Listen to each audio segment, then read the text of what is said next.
Hard reality में आपका स्वागत है। 24 घंटे से ऑलमोस्ट ज्यादा हो रहे हैं जब से राहुल गांधी की जो सेंटेंसिंग थी, एक तरीके से जो उनको 2 साल की सजा सुनाई थी, उस कोर्ट ऑर्डर को 24 घंटे से ज्यादा हो गया है। बहुत सारी गतिविधियां हुई हैं कि राहुल गांधी डिस्क्वालीफाई होंगे या नहीं होंगे, किस लिए हुए हैं। आपको कल हमने वो बाइट भी सुनाई थी जहां पर राहुल गांधी ने कहा कि ऐसा क्यों है कि जितने भी लोग जिनका सरनेम मोदी होता है वो चोर होते हैं। उन्होंने खास किसी एक ना समुदाय का नाम लिया, ना उन्होंने कहा मोदी समुदाय, किसी एक व्यक्ति का नाम लेते हुए उन्होंने भ्रष्टाचार की बात कही थी। उसी पर ये कोर्ट, सूरत सेशंस कोर्ट के जो जज हैं justice H Verma, chief judicial magistrate H Verma, उन्होंने ये फैसला सुनाया कि राहुल गांधी को 2 साल की सजा, यानी कि जो मैक्सिमम सेंटेंस, मैक्सिमम जो सजा का प्रावधान है वो उनको दिया गया है। अब सवाल तब से लोग ये कर रहे हैं कि क्या ये एक इतना बड़ा जुर्म था जिसकी वजह से राहुल गांधी को 2 साल की इसमें सजा सुनाई गई। और 2 साल जब मैक्सिमम सेंटेंस होता है तो कोई अगर एक इलेक्टेड रिप्रेजेंटेटिव है, तो अगर आप पीपल्स रिप्रेजेंटेशन एक्ट 1951 को देखें तो जो लॉ लाया गया था उस लॉ में बहुत क्लियरली है कि अगर कोई चुने हुए नेता को अगर 2 साल की सजा होती है तो फिर वो चुनाव नहीं लड़ सकता है। अब क्या राहुल गांधी डिस्क्वालीफाई होंगे? आज थोड़ी देर पहले की जो तस्वीरें हैं उसमें हमने देखा था कि राहुल गांधी संसद पहुंचे थे। संसद में मल्लिकार्जुन खड़गे का जो चेंबर था वहां पे उन्होंने मीटिंग भी की। मीटिंग करने के बाद वो संसद से चले गए।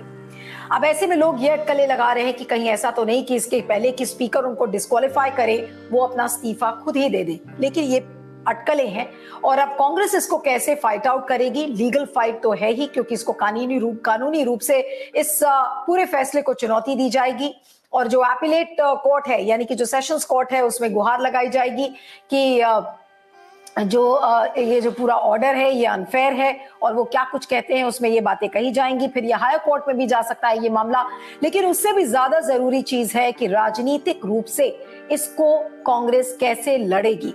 आज जेपी नड्डा ने, जो बीजेपी के अध्यक्ष है, राष्ट्रीय अध्यक्ष, उन्होंने सुबह सुबह ट्वीट किया कि देखिए राहुल गांधी कास्टिस्ट माइंडसेट के हैं, उन्होंने ओबीसी कम्युनिटी का अपमान किया है। यानी कि बीजेपी ने अपना एजेंडा बिल्कुल तय कर लिया है कि बीजेपी का एजेंडा होगा कि ओबीसी कम्युनिटी का अपमान किया है राहुल गांधी ने, और इसी को लेकर वो सारे राज्य जहां पर चुनाव है वो उन चुनावी राज्यों में जाएंगे।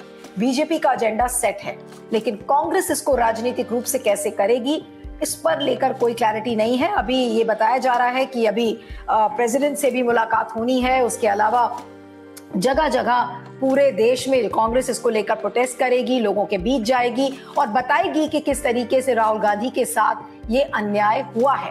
आपको ये भी खबर बता दें कि आपको याद होगा कि रेणुका चौधरी जो उस समय की राज्यसभा सांसद थी, तो उनका नाम न लेते हुए प्रधानमंत्री नरेंद्र मोदी ने उनको सूप नखा की व्याख्या की थी।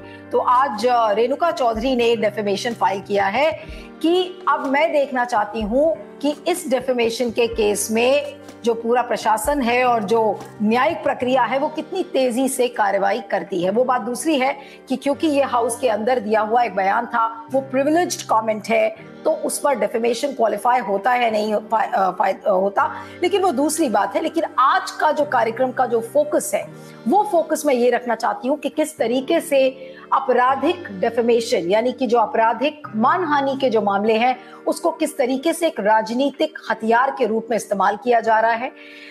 जो कानून है उनको किस तरीके से पॉलिटिकल हथियार अगर बीजेपी बना रही है तो कांग्रेस भी तो इसको कर सकती है।